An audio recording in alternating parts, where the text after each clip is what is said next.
Millet Marvels, changing the way world eats by Tenali Double Horse.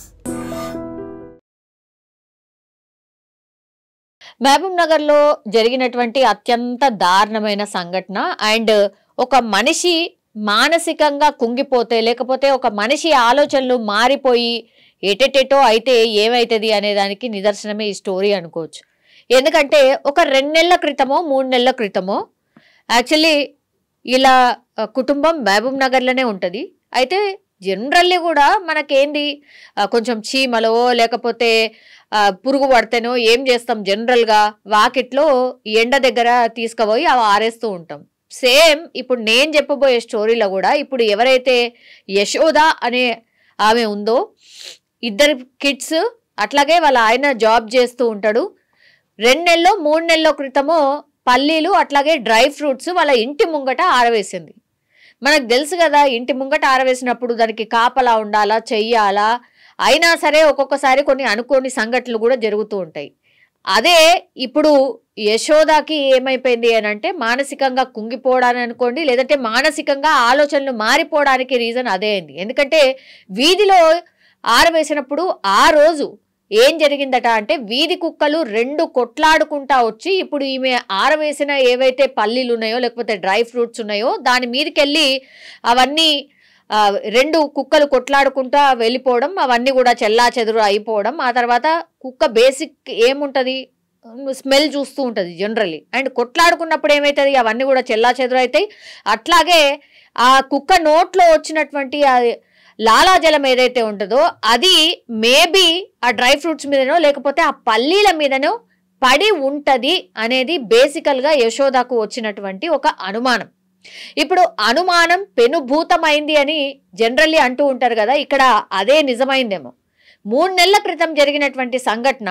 అయితే ఇవేం చేసింది అంటే డ్రై ఫ్రూట్స్ కాస్ట్లీ ఉంటాయి, పల్లీలు ఓకే నార్మల్గానే ఉంటాయి, కానీ డ్రై ఫ్రూట్స్ కూడా ఉన్నాయి కాబట్టి అవి ఏం చేసింది, వాటిని వేస్ట్ చేయడం ఎందుకు అని పూర్తిగా వాటన్నిటినీ తీసుకొచ్చి కడిగి మళ్ళా ఆమె వంటలో వాడడం అయితే జరిగింది. 3 రోజుల తర్వాత ఏమైందో తెలియదు కానీ ఈ ఫ్యామిలీ అంతా కూడా ఈ డ్రై ఫ్రూట్స్ కానీ ఇవన్నీ పల్లీలు కానీ తిన్నారట. తిన్న తర్వాత 3 రోజులకి ఈ ఫ్యామిలీ అంతా సిక్ అయిందట.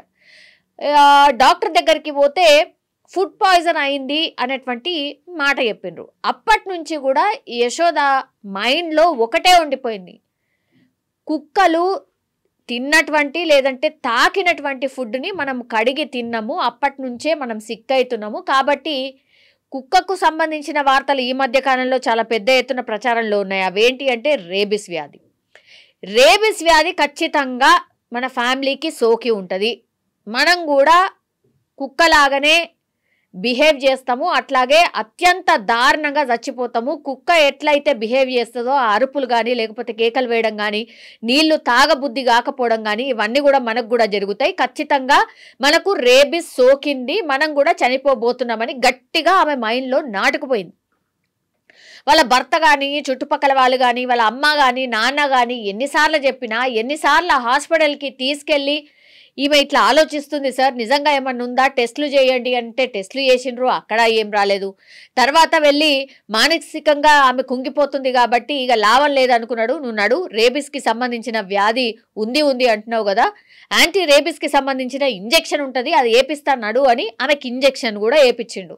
అట్లనే వాళ్ళ పిల్లలకు కూడా రేబిస్ సోకిండొచ్చు, మా పిల్లలకు కూడా సోకిందేమో అని వాళ్ళకంటే వాళ్ళకు కూడా రేబిస్ ఇంజెక్షన్ వేపించిండు. ఒక్కసారి కూడా కాదు, ఈమె 2 సార్లు 3 సార్లు రేబిస్కి సంబంధించిన ఇంజెక్షన్ వేపించుకుంది అని అంటే మానసికంగా బలంగా ఆమెకు నాకు రేబిస్ సోకింది అని ఎంత గట్టిగా ఆమె ఫిక్స్ అయిందో, అట్లాగే వాటిలాగానే మనం చనిపోతాం, నీకు తెలియదు, నీకు అర్థమైతలేదు అని ఎన్నిసార్లు భర్త వారించినా చెప్పే ప్రయత్నం చేసినా ఆమె మాత్రం వినలేదు. మానసికంగా ఆమె రోజు రోజుకి కుంగిపోతూనే వచ్చింది. దీంతో ఏం జరిగిందో ఏమనుకుందో తెలీదు. యాక్చువల్లీ ఈమెకు ఒక బాబు అట్లాగే పాప.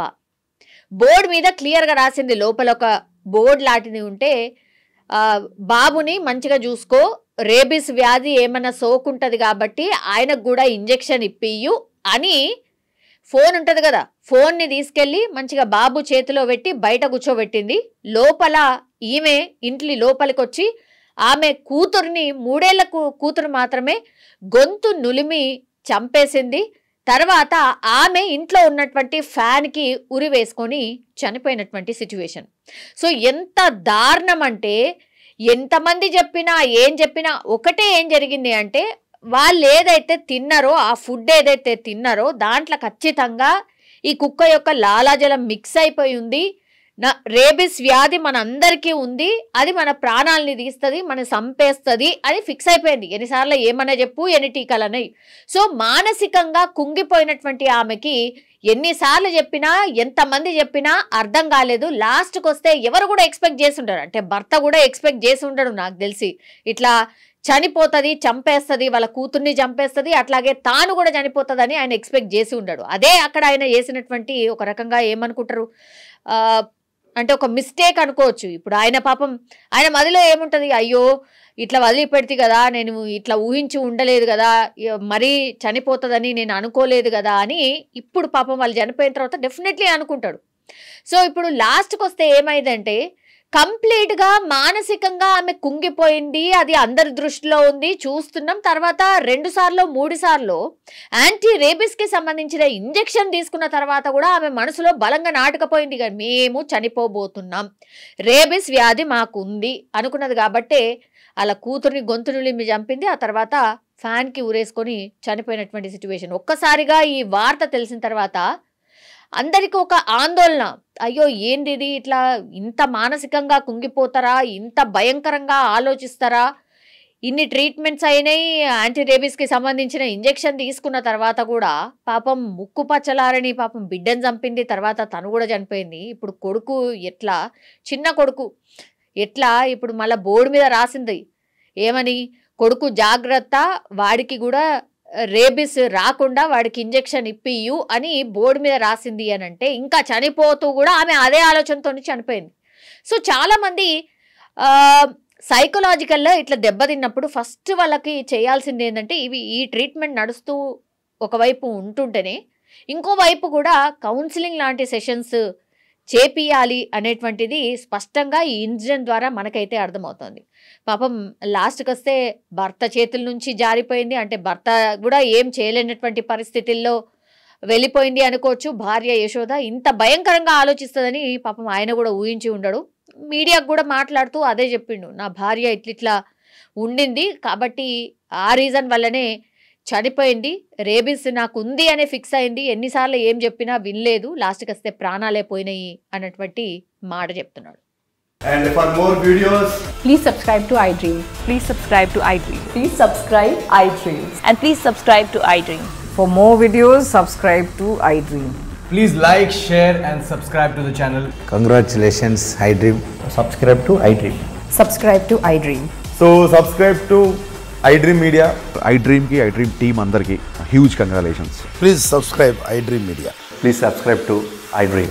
Subscribe iDream. Please subscribe to iDream. iDream అంటే నా కళల ఛానల్ సబ్స్క్రైబ్ చేసుకున్న నోరు తిరుగుతలేదు, మీరైతే గంట గుర్తు కొట్టండి. For more such videos, please subscribe to iDream. Subscribe to iDream. Please subscribe to iDream. Please subscribe iDream Media. Please do subscribe to iDream. Please subscribe to iDream Media. For best entertainment and information, please subscribe iDream. And don't forget to subscribe to iDream.